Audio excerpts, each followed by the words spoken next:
Donc, toujours dans la parole de Mohammed ibn Abd al-Wahhab au sujet de le but de la création, à savoir l'adoration d'Allah, Cheikh Al-Uthaymin explique au sujet de l'ibada. Donc, le tawhid, donc c'est ce qui nous est demandé d'accomplir. Et Cheikh Al-Uthaymin explique que le tawhid fait partie de l'adoration, de l'ibada. Mais en dehors de cela, comme on l'a vu dans le sens de l'ibada, c'est un sens plus large que cela. Donc, elle a un sens, l'ibada a un sens plus large que le sens du tawhid lui-même. Pourquoi il explique cela? Il explique que l'ibada, l'adoration, elle est de deux sortes. Il y a l'adoration, l'ibada, l'adoration universelle, où le fait que au sens de ibada ici universel, c'est au sens que les serviteurs les créatures sont des serviteurs d'Allah. Donc c'est des ibad. Donc elle est au sens universel, celle-ci ici. Donc, il explique, Cheikh Al-Uthaymin, que cette adoration législative, c'est la soumission à l'ordre d'Allah universelle. Donc, et celle-ci, cette adoration universelle, elle englobe l'ensemble de la création. Personne n'en sort de celle-ci. Tout le monde est inclus en celle-ci. Allah dit dans le Coran, In kullu man fi samawati wal ardi illa ati ar-rahmani abda.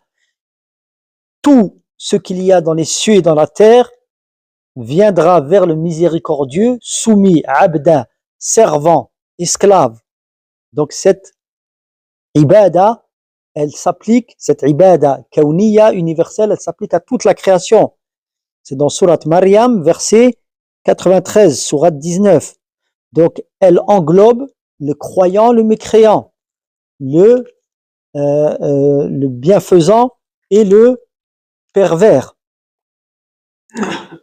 Ça, c'est la ibada dans son sens universel. Et il y a la deuxième catégorie de ibada, d'adoration, de servitude, c'est la servitude législative, l'adoration législative. On va le voir maintenant, c'est-à-dire en se soumettant à l'ordre d'Allah Azza wa Jal législatif. Donc la deuxième sorte d'adoration, c'est l'adoration législative. Quelle est-elle? Le Cheikh explique que c'est le fait de se soumettre à l'ordre d'Allah le Très-Haut, son ordre législatif, ce qu'il a légiféré. Et celle-ci, cette adoration, elle est particulière à qui? À ceux qui ont obéi à Allah et qui ont suivi ce avec quoi sont venus les messagers. Comme on le voit dans la parole d'Allah le Très-Haut, وَعِبَادُ الرَّحْمَنِ الَّذِينَ يَمْشُونَ عَلَى الْأَرْضِ هَوْنًا. Donc dans le sens du verset, dans Surat Al-Furqan, le discernement, le critère ou le discernement, verset 64, la sourate c'est la numéro 25, donc les serviteurs d'Allah, les serviteurs du miséricordieux sont ceux qui marchent humblement sur terre et qui, lorsque les ignorants leur adressent des propos mauvais, ne leur répondent que par de bonnes paroles. Donc les serviteurs du miséricordieux sont ceux qui marchent humblement sur terre. Ici, c'est là dans le sens particulier de serviteurs. Donc ceux qui se soumettent à l'ordre d'Allah. Donc la première catégorie, la servitude, l'ibada, al-kawniyya, donc la servitude universelle, le serviteur, il n'est pas loué et félicité pour cette servitude, parce que ça n'est pas par son acte qu'il le fait, d'accord? Mais il peut être loué ou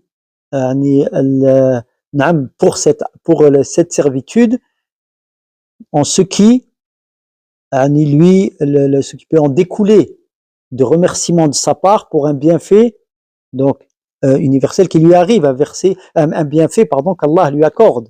Donc s'il remercie, il va être loué pour cette servitude, il sait que ça vient d'Allah Azza wa Jal, il va remercier Allah Azza wa Jal, ou s'il lui arrive autre chose qu'un bienfait, il va patienter, et alors à ce moment-là, il est également louable pour cela, il